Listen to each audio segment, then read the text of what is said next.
ఒకవైపు శాంతి చర్చలు, ఇంకోవైపు కాల్పుల విరమణ ఒప్పందాలు, వివిధ దేశాల దౌత్యాలు.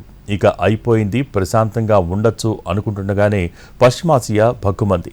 శాంతి ఒప్పందం కొలిక్కి వచ్చేలోపే కథ మళ్లీ మొదటికి వచ్చింది. శాంతి ఒప్పందం ఓ కొలిక్కి వచ్చిందనుకునే లోపే పశ్చిమాసియా మరోసారి భగ్గుమంది. ఓవైపు అమెరికా ఇరాన్ పరస్పర దాడులు, మరోవైపు లెబనాన్లో ఇజ్రాయెల్ దాడులు పరిస్థితిని ఉద్రిక్తంగా మార్చేశాయి. హెజ్బొల్లాపై ఇజ్రాయెల్ దాడులను నిరసిస్తూ అమెరికాతో జరుగుతున్న పరోక్ష చర్చలను ఇరాన్ నిలిపివేసింది. పశ్చిమాసియా మళ్లీ పేలుళ్లతో దద్దరిల్లింది. ఇరాన్లోని గురుక్ నగరం, ఖేష్మ్ ద్వీపంలోని సైనిక లక్ష్యాలపై అమెరికా దళాలు దాడులు చేశాయి. అంతర్జాతీయ జలాలపై ప్రయాణిస్తున్న తమ MQ-1 డ్రోన్ను కూల్చివేయడం, ఇతర దాడులకు ప్రతిస్పందనగానే తాము ఈ దాడి చేసినట్లు అమెరికా సెంట్రల్ కమాండ్ చెబుతోంది. తమ దాడిలో ఇరాన్ ఎయిర్ డిఫెన్స్ వ్యవస్థ, గ్రౌండ్ స్టేషన్, 2 అటాక్ డ్రోన్లు ధ్వంసమైనట్లు పేర్కొంది. మరోవైపు సిరిక్ ద్వీపంలోని టెలికాం టవర్స్పై అమెరికా దాడి చేసిందని ఇరాన్ IRGC ఆరోపిస్తోంది.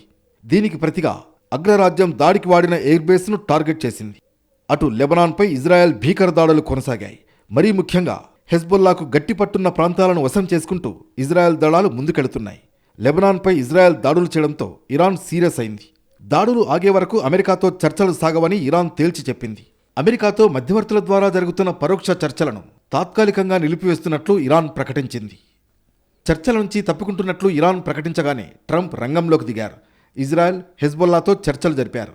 నెతన్యాహు, హెజ్బొల్లా నుంచి సానుకూల స్పందన ఉందని ఇరాన్తో చర్చలు జరుగుతాయంటున్నారు ట్రంప్. ఇరాన్ చర్చలకు రాకుంటే దిగ్బంధనం మరింత కఠినంగా అమలవుతుందని చెబుతున్నారు ట్రంప్. దీంతో పశ్చిమాసియాలో ఎప్పుడు ఏం జరుగుతుందా అనే టెన్షన్ కనిపిస్తోంది.